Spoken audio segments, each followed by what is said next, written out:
¿Qué estás viendo? El podcast de cine de ADN 40. Con Andy Montoya y Andrea Rendón. ¿Y tú? ¿Qué estás viendo? Escuchas ADN 40 Radio. ADN 40 Radio. Siempre conmigo. Hola, hola, bienvenidos de nuevo a este espacio que lleva por nombre ¿Qué estás viendo? El podcast de cine de ADN 40. Y como pueden ver, pues no estamos en la cabina de ADN 40, estamos pues en el Festival de Cine Libanés, el primero que se hace en la Ciudad de México. Y pues tengo aquí a mi lado a Ginger Yabur, que pues ya había visitado la cabina y pues estamos ahora sí en su evento, prácticamente ya lo organizó solita. Y pues no solamente eso, sino también tenemos un invitado muy especial que es Sam Lahoud, que es fundador y director de la Beirut Film Society. So thank you so much for your time, Sam. Gracias, Ginger. Andy. And is this your first time in Mexico? It's my second time. Second my first time time was in 2017.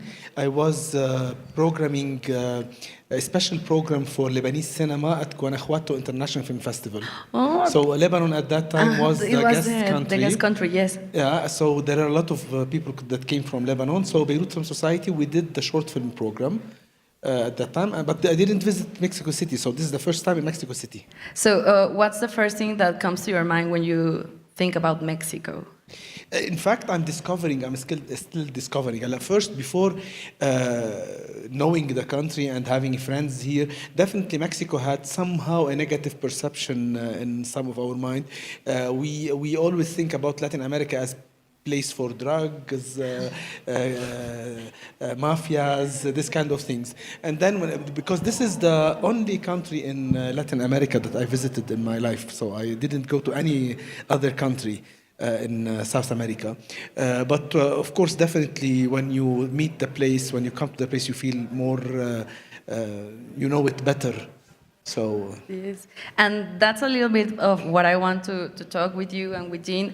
You know, the perception that maybe, for example, people in other parts of the world have from Mexico, and it happens also to Lebanon. Of course, definitely. When I travel and I introduce myself, I tell them, listen, I am a Lebanese tourist, not terrorist. So, so this always, you have also the perception that Lebanese are terrorists or are even all the Arab countries. So you have this image that the Arab world is something that But comes I from. must say that, But I must say that on the other hand, when I go to Lebanon and I tell them I am from Mexico, they tell me, Pablo Escobar. No, And I'm like, yeah. they're completely wrong. They're completely wrong. Geographically wrong. Geographically wrong, yeah. Yeah, and well, I think that this stigma that, for example, I don't know, when I tell people like, Midwest, well, countries from the Arab world, they're like, no, war, horrible. And I think that seeing movies like this and having this type of cinema, it helps like to know, you know, the common life of people. But this idea that you have is an idea that has grown because of two main things. Yes. And it's because of Hollywood Yes. and the Prince. Exactly. But mainly because of Hollywood. And there's all a theory around it that says how Hollywood has created this wrong image and perception of the Middle East so that they could maintain their oppression and domination in these countries. So whenever that there is a conflict, you can even see it in the news. Many times they refer as people in the Middle East as animals, as savages, as not as people. And we are like, this is something that has happened during decades, maybe almost 1 century, of how Hollywood and the mass media has portrayed the Middle East in general. I would like to add on Ginger, the exclusivity of Europe and the Westward and North America made set a certain images that this is the right and this is the wrong, and this is the democratic, this is the dictator, this is the civilized, this is the savage. So this over control of the media, of the Western media, set certain stereotypes. Now, with the new era and the digital age, and with this tool we have in hand, we are changing all the narrative. This is why now the voices of South America, of Africa, of the Middle East, of Eastern Asia, of Eastern Europe even are being changed. So because now you have the tools and you have the medium to express yourself, to be present on the table, and to change the entire narrative. And people should understand this. Instead of using this just to take selfies and post your stories, you have to use this to tell the real issues of your society, to change the image, to change the perception. Yes, and of course, I wanted to ask you something like that. Like, how do you think like these narratives in the entertainment business, like TV and film, affect a society? I mean, because as you're mentioning, it's like we're like in a position of to say what's right and what's wrong, and having these kind of festivals. How did you select the narratives and the stories we were going to see? We made a selection based on peace narratives, Yes. but peace has many meanings. You cannot define peace. There is not one meaning of peace. So when I asked Sam for movies with peace narratives, I was thinking about movies that had certain criteria.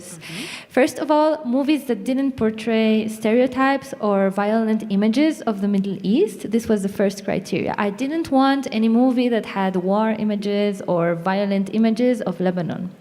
The second criteria was movies that portray stories of reconciliation and how people are maybe...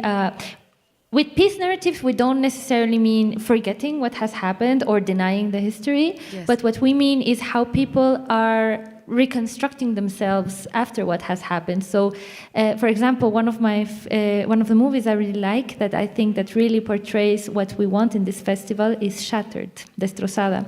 Shattered is a movie about the explosion of Beirut. For those of you who don't know, on August 4, 2020, Beirut had one of the biggest port explosions. It was the biggest non-nuclear explosions in the world, and half of the port was destroyed. And I thought it was very irresponsible to make a Lebanese film festival and not put a movie about August 4th. But the movie we chose is Shattered, and it talks about a girl who is walking around her city after her city was destroyed, and it's kind of a poetic essay in a movie of how she's trying to reconstruct herself after the explosion. So one of the questions she asks is, how do we fix ourselves? When everything in the outside is already fixed, how do we fix ourselves from the inside? So I thought that this was a very beautiful way of saying, yes, we had an explosion, but we are reconstructing ourselves after this in these ways, you know? So these were mainly the criteria. I don't know if Sam had another one. You said it all. And one other thing, it was not a criteria, but it ended up being like this, and I think this is something that really represents Lebanese cinema. 10 of our 16 short movies are directed by women. We didn't make this on purpose. I just selected the movies. But I think Sam talked about it a little bit in his masterclass, and I think that it's nice because women have other narratives. Women have other ways of approaching another vision. And I felt that many of the things I wanted to show, many of the simple, beautiful things, it's what the women were recording. So this was one also of it was not a criteria, it was a coincidence, but I think it was nice too. And also I heard this, I saw this term that you use for describing what the Beirut Film Society does, that is film-friendly. Film-friendly Lebanon. Yes, and what does that mean to you? Film-friendly Lebanon is a vision of Beirut Film Society because we are working on different levels to make all the country film-friendly. What does it mean film-friendly? First, people will be more educated into cinema. So we are spreading cinema culture across the country, especially that in Lebanon, everything is centered in Beirut, in the capital. So in the places, in the rural societies, they don't have access to culture. So if you want to watch a film in Akkar, you have to drive for 3 hours to reach a cinema hall to watch a film. So this is why, with other also definitely initiatives in the country, we are trying to reach all those places. Second, we want the Lebanese people to understand that cinema is an industry and it's vital for the economy. So it's not only like a hobby people do. We all know that the production industry contributes to the national economy. In Lebanon, all the cultural sector contributes by 5% of the national GDP.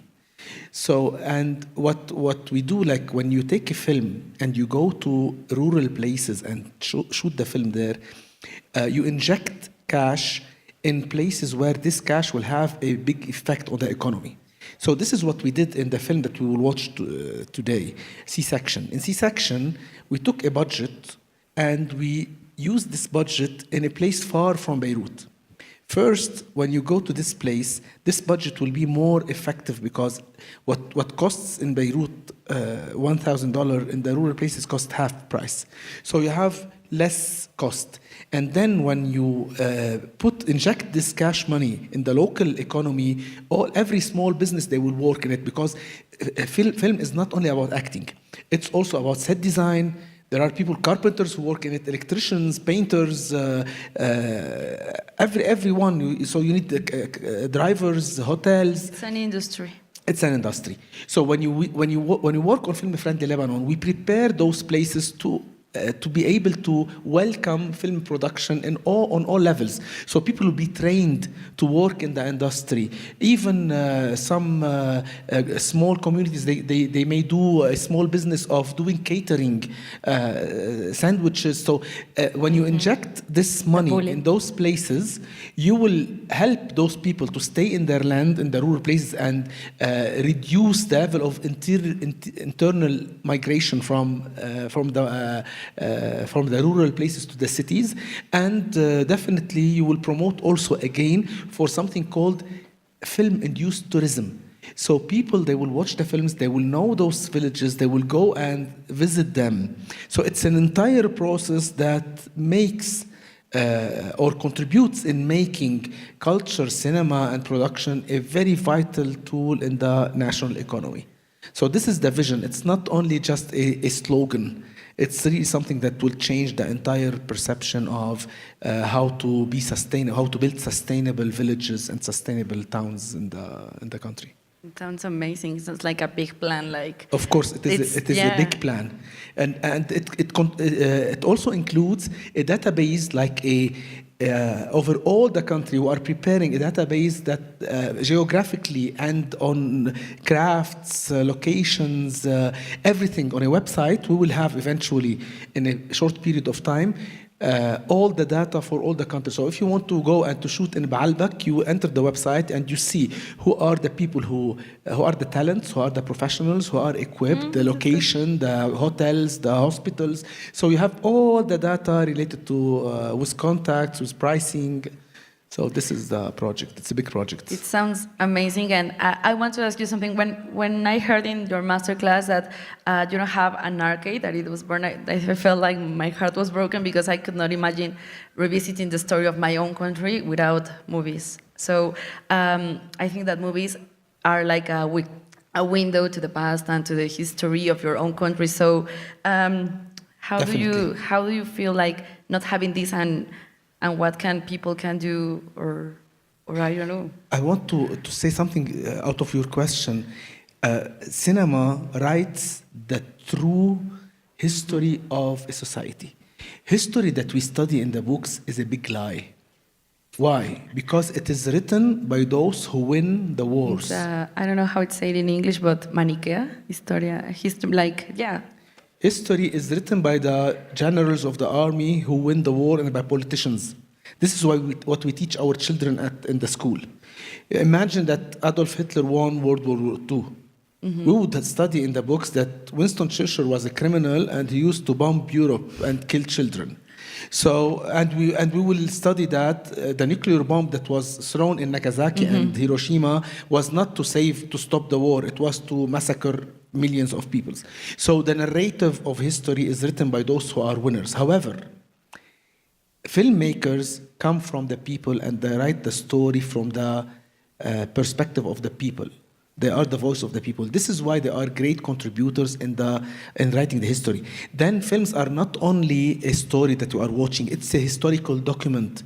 Researchers, if they want to understand the 20s and the 30s, they go and they watch films. They understand the urbinage, the cars, the fashion design, the architecture, the society, the food. So it's a document that documents all the historical period. Now, if you want to understand Lebanon and to understand the history of Lebanon, I can recommend five, 6 films that show you the history from different perspectives, and you do your own analysis. Because even in Lebanon, the history book, we stopped history in 1943. Okay. So students in schools now, after 70 years, they study until in 22 November 1943, Lebanon got the independence from the French and stopped. Why? Because they are not agreeing on the real history. What happened really on those 70 years on all levels. So because there is no one who won the conflict. We have this equilibrium of power, so no one wins in Lebanon. So this is why no one can write the history book. However, cinema can write it. Okay. Exactly. Wow. And I want to go back to Mexico. You mentioned also in the masterclass and that there was like this boom of the Mexican telenovelas in Lebanon. Now we have like this boom of the Turkish and Arab telenovelas here in Mexico. So do you remember anything or which was your favorite that you saw there, the telenovelas? And I used to watch a little bit of it, not all of it, but I used to love Maria Mercedes because Talia is very beautiful. You know, I love Talia, the singer. So she was very famous. Sing for us. Maria Mercedes? But I don't know the lyrics. He's a singer. Yes, Maria I heard. Mercedes, I don't know if the lyrics are right, okay? So I will just do that. But the song was Maria Mercedes, por servirle usted, de mi familia me cargo yo, mi madre nos abandonó, porque mi padre jamás compró. So, something like this. I don't know if the words are right. And how do you feel it impacted? Well, it was the impact of in the narratives that are now like in the movies or in the TV in Lebanon of Mexican.